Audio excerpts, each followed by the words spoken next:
All right, and in his first week in office, President Biden, as we've been talking about, signing more executive orders than any president in history. The president issuing 19 executive orders in just his first day, prompting even the New York Times to take note. One op-ed writing this headline here on your screen says, "Ease up on the executive actions, Joe." Joining us to discuss, Tom King, special counsel to the Amistad Project. Tom, good to see you here. When you saw that number, that graphic on our screen, he's got more executive actions than we saw from Trump, Obama, Bush, Clinton as well. What do you make of this decision to sort of govern by executive order, at least in the first couple days? Well, I think it really stands out for the proposition that the call for unity in this country is in a very closely divided Congress where the Senate is tied and the House is very close. That the call for unity doesn't ring quite true, because for 19 executive orders to come down, these aren't simply ministerial orders either. These are major orders that affect American life. Things from shutting down the XL pipeline, losing 11,000 jobs, to the border, stopping as Secretary Wolf was saying, stopping the construction on the border wall. And so these are major executive orders that really affect almost every American. And when we look to how the country is supposed to be governed, it's one of the few times that I'd have to agree with the New York Times editorial.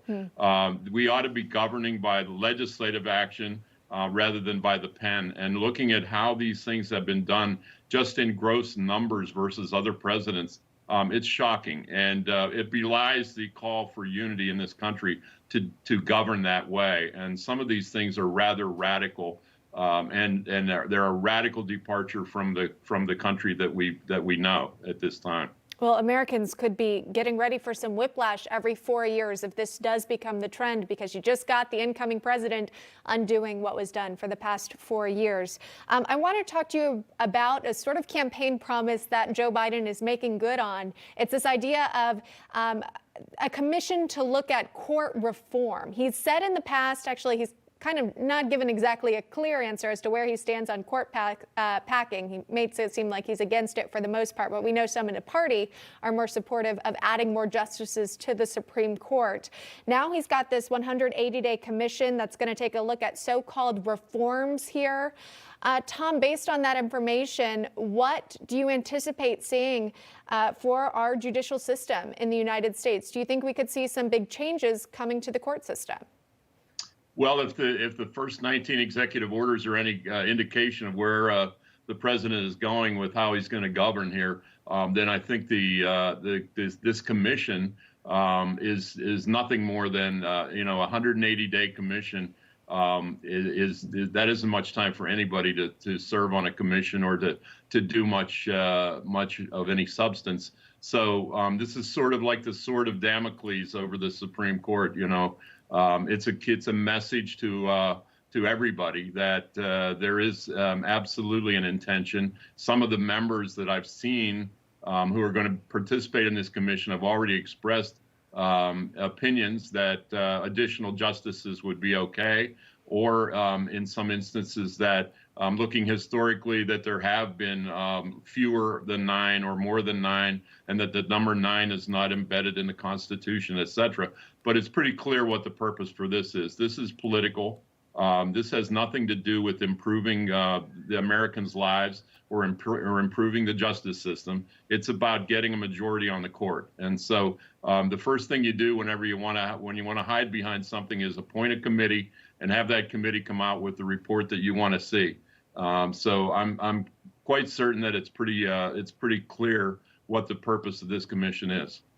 I want to talk to you about another story making news. This one published in Politico, but I believe CNBC was one of the first to notice. Essentially, it's Biden's family warning other family members over business dealings that they've done. We're learning, at least now, that Joe Biden's brother Frank, and of course we've heard about Hunter Biden as well, potentially using the family name to cash in on their relationship with the president here. Is this sort of something that could become a trend under the Biden administration that you might have some concerns about? Again, I think that for Frank Biden, it had to do with some sort of law firm advertisement, but it does make you wonder how that Biden name could lead to some benefits. Well, certainly the story about Hunter Biden and his dealings in both Europe and in China are very disconcerting, and you know, all of the things, the number of things that came out about Hunter Biden's trips to Europe and his service on the gas company board in Europe, and also his brother, the president's brother James. But this latest business has to do with advertising, I believe in Florida, for a law firm that his brother is associated with, touting his ties to the Biden administration. These are things that the president should put a stop to immediately, should put a halt to it. He was highly critical of the Trump administration and the fact that the Trumps owned hotels and sometimes people stayed in those hotels. He was highly critical of the Trump family involvement, but this goes way beyond renting rooms in hotels. Touting your ties to your brother in legal advertisements, taking on the sugarcane industry in Florida, which is what that case is about down there. And this isn't the first time that brother's done that. He's touted his ties to this law firm in the past. But the bigger one is Hunter, and I think we're about to see at some point how deep Hunter's ties were to China and as well to Burisma and the other involvements he had in Europe. So I think that's going to come out. If I were the president, I don't know what I'd do other than tell my family to stop it. And so I think that's what he ought to do. Yeah, using his name in legal advertisements for a law firm is really inappropriate. Sure. It sounds like, at least from that headline, it was a stern warning. The question, of course, is whether or not these family members will listen. Okay, Tom King joining us on the program. I don't know if it's a warning or it's just a watch yourself. So I hope it's a warning. Does depends how you interpret that. Fair. Very fair. Okay, Tom King joining us live on the program. Tom, thanks so much. You just watched Newsmax TV, America's fastest growing cable news channel, now in more than 70 million homes. You can get Newsmax TV on your cable system or check your cable guide. And if your system doesn't carry Newsmax, call them, tell them you want Newsmax TV, because we're real news for real people.